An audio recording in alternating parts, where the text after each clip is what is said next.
They're young guys. You know, they weigh 160 pounds. Hopefully they're, and it appears to me they're side by side. Looking at the camera now, it looks like we've got, I'm going to say Texas out in front a bit.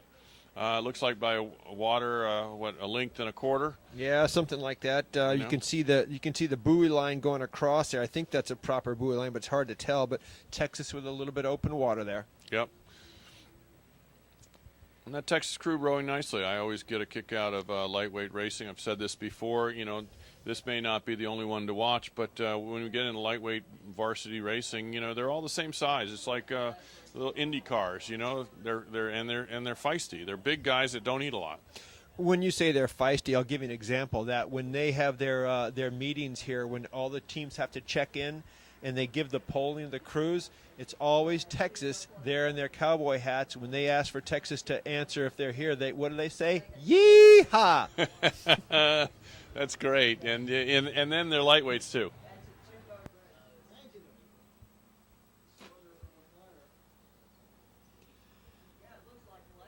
So a two-boat race here, the strategy is a little bit different than six boats. So two-boat, when you get out in front, you really have the ability to control things to a point. I mean, if you can get a boat length out, maybe a little bit open water, you can get a tiny, tiny bit of comfort there.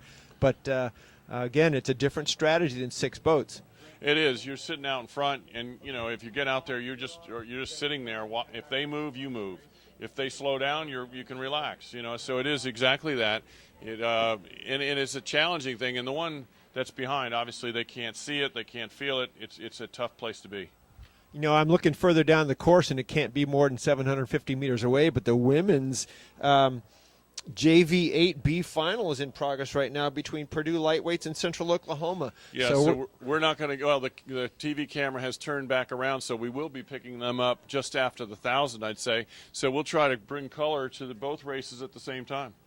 Well, if I look down here, I look at the race we're looking at right now with Texas out in front in lane 4 and Tampa following lane 3, scan back down to the other end of the course, and it looks like Central Oklahoma in lane 4 ahead of Purdue Lightweights. That's a long way away, but I'm gonna still say Central Oklahoma has the lead over Purdue Lightweights in that women's 8 race. Fairly significant, and we're looking 3/4 of a mile, and it looks like they're open water. Yep. You know, they're out there in front pretty strong. So coming into the red buoys here with 250 meters to go, it is in the men's novice lightweight 4, University of Texas, followed by University of Tampa. Yeah, they've got that black hull with the orange stripe on there. Very easy to pick that boat out. And you've got the I'm not sure what color, brownish orange shirt. Is that a name of a color? You're asking me colors? Burnt orange. Burnt orange. Oh, that's right. You're colorblind. Burnt orange. Novice lightweight 4s. Count two Color boats gray coming is to us. Tampa in 3, Texas in 4. So the burnt orange Texas lightweight novice 4, open water over Tampa. 10 strokes to go max for both crews. Texas coming along looking strong as they finish up. Here they go. Coxon the Lone taking Star them Blades. Yep. There goes Texas over the line. First in this race, followed by Tampa.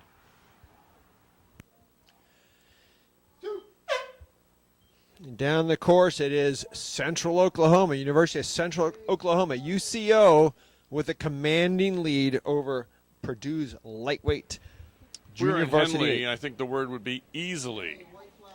In the British terminology, that's correct. If easily. it's rather than commanding, it would be won easily. You never want to get that easily category. No, you want to stay away from easily, unless you're in the commanding position. That's true. Yeah, that's right.